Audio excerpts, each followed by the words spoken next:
Back to news. రాష్ట్రంలో ఎండల తీవ్రత ఒక్కసారిగా పెరిగింది. ఉదయం 10 గంటల నుంచే వేడి ఉక్కపోత ప్రారంభమయ్యాయి. మధ్యాహ్నానికి 6 బయట ఉండలేని పరిస్థితి ఏర్పడింది. సాధారణం కన్నా 2 డిగ్రీల వరకు ఉష్ణోగ్రతలు పెరిగాయి. 26 జిల్లాల్లో 40 డిగ్రీల సెల్సియస్ పైనే నమోదవుతాయి. 10 జిల్లాల్లో ఏకంగా 41 నుంచి 41.8 డిగ్రీల మధ్య ఉష్ణోగ్రతలున్నాయి. అత్యధికంగా నల్గొండ జిల్లా గుడిపల్లి మండలంలో 41.8 డిగ్రీలు నమోదయ్యాయి. జగిత్యాల జిల్లా ధర్మపురి, నిజామాబాద్ జిల్లా మోసరులో 41.6, ఖమ్మం అర్బన్, నిర్మల్ జిల్లా మాడమడలో 41.5 డిగ్రీల ఉష్ణోగ్రతలు నమోదయ్యాయి. రాష్ట్రంలో 3 రోజుల పాటు ఎండల తీవ్రత అధికంగా ఉంటుందని చెప్పేసి వాతావరణ శాఖ హెచ్చరించింది. సాధారణం కన్నా 2 నుంచి 3 డిగ్రీలు పెరగవచ్చని పేర్కొంది. తెలంగాణ, రాయలసీమ, తమిళనాడు మీదుగా ఉపరితల ఆవర్తన దోరీ కొనసాగుతున్నట్లు తెలిపింది. 10 జిల్లాలకు ఆరెంజ్ అలర్ట్ హెచ్చరికలు జారీ చేసింది. ఈ నెల 14 వరకు ఎక్కువ ఉష్ణోగ్రతలు నమోదవుతాయని పేర్కొంది.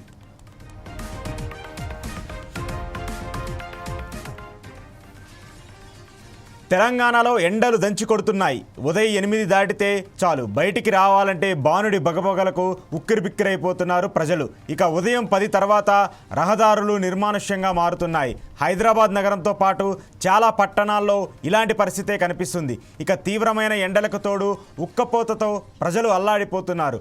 ఏసీలు, కూలర్లు, ఫ్యాన్ల కింద సేద తీరుతున్నారు. ఇవాల్టి నుంచి రాష్ట్రంలో ఎండల తీవ్రత ఎక్కువగా ఉంటుందని జాగ్రత్తలు తీసుకోవాలని అధికారులు సూచిస్తున్నారు.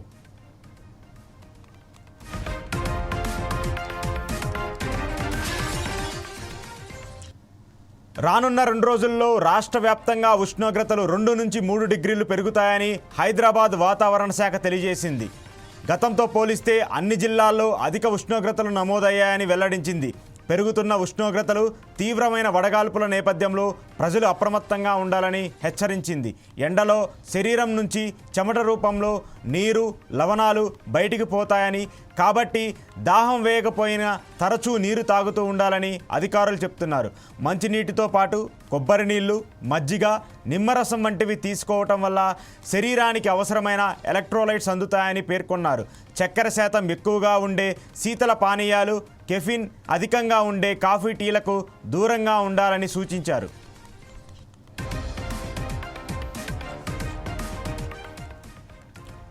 మధ్యాహ్నం 12 గంటల నుంచి సాయంత్రం 4 గంటల వరకు ఎండ తీవ్రత అత్యధికంగా ఉంటుందని, అత్యవసరమైతే తప్ప ఈ సమయంలో బయటికి వెళ్ళకపోవడమే మంచిదని అధికారులు చెప్తున్నారు. బయటకు వెళ్లాల్సి వస్తే వదులుగా ఉండే కాటన్ దుస్తులు ధరించాలని, తలకు ఎండ తగలకుండా గొడుగు, టోపీ వంటివి ధరించాలని సూచించారు. కళ్ళకు రక్షణగా సన్ గ్లాసెస్ వాడటం మంచిదని చెప్తున్నారు. వేసవిలో తేలికపాటి ఆహారం తీసుకోవాలని, వృద్ధులు, చిన్నపిల్లల విషయంలో జాగ్రత్తలు తీసుకోవాలని అధికారులు చెప్పుకొచ్చారు.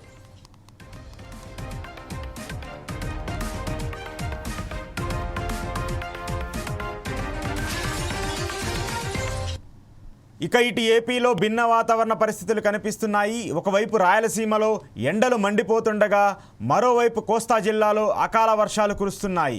ఈ నేపథ్యంలో ప్రజలు ఎండ తీవ్రత, పిడుగులతో కూడిన వర్షాల పట్ల అప్రమత్తంగా ఉండాలని రాష్ట్ర విపత్తు నిర్వహణ సంస్థ హెచ్చరించింది.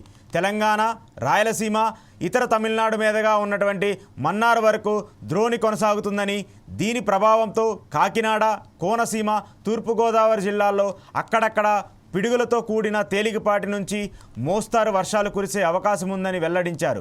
మిగతా జిల్లాల్లో తేలికపాటి వర్షాలు పడొచ్చని, ఉరుములతో కూడిన వర్షం పడే సమయంలో పొలాల్లో పనిచేసే రైతులు, పశువుల కాపర్లు చెట్ల కింద నిలబడరాదని ప్రత్యేకంగా హెచ్చరించారు.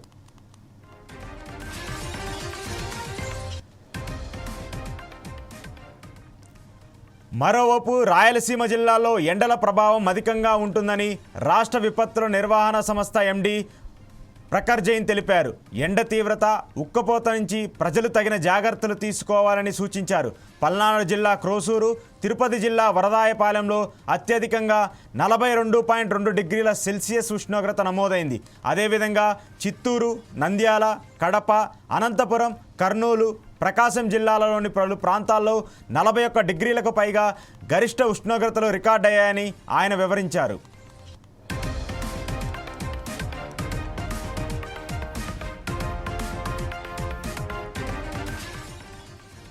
ఏపీలో భిన్న వాతావరణ పరిస్థితులు కనిపిస్తున్నాయి. ఒకవైపు రాయలసీమలో ఎండలు మండిపోతుండగా మరోవైపు కోస్తా జిల్లాలో అకాల వర్షాలు కురుస్తున్నాయి.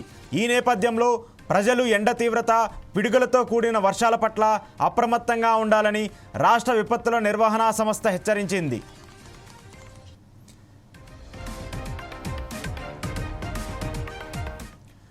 తెలంగాణ, రాయలసీమ, ఉత్తర అంతర్ తమిళనాడు మీదుగా మన్నార్ వరకు ద్రోణి కొనసాగుతుందని, దీని ప్రభావంతో కాకినాడ, కోనసీమ, తూర్పుగోదావరి జిల్లాలో అక్కడక్కడ పిడుగులతో కూడిన తేలికపాటి నుంచి మోస్తారు వర్షాలు కురిసే అవకాశం ఉంటుందని వెల్లడించారు. మిగతా జిల్లాల్లో తేలికపాటి వర్షాలు పడొచ్చని, ఉరుములతో కూడిన వర్షం పడే సమయంలో పొలాల్లో పనిచేసే రైతులు, పశువుల కాపర్లు చెట్ల కింద నిలబడరాదని ప్రత్యేకంగా హెచ్చరించారు.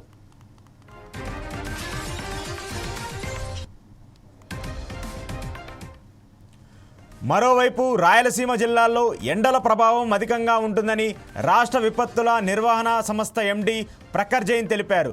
ఎండ తీవ్రత, ఉక్కపోత నుంచి ప్రజలు తగిన జాగ్రత్తలు తీసుకోవాలని సూచించారు. పల్నాడు జిల్లా క్రోసూరు, తిరుపతి జిల్లా వరదాయపాలెంలో అత్యధికంగా 42.2 డిగ్రీల సెల్సియస్ ఉష్ణోగ్రత నమోదైందని తెలిపారు. అదేవిధంగా చిత్తూరు, నంద్యాల, కడప, అనంతపురం, కర్నూలు, ప్రకాశం జిల్లాలలోని పలు ప్రాంతాల్లో 41 డిగ్రీలకు పైగా గరిష్ట ఉష్ణోగ్రతలు రికార్డయ్యాయని ఆయన వివరించారు.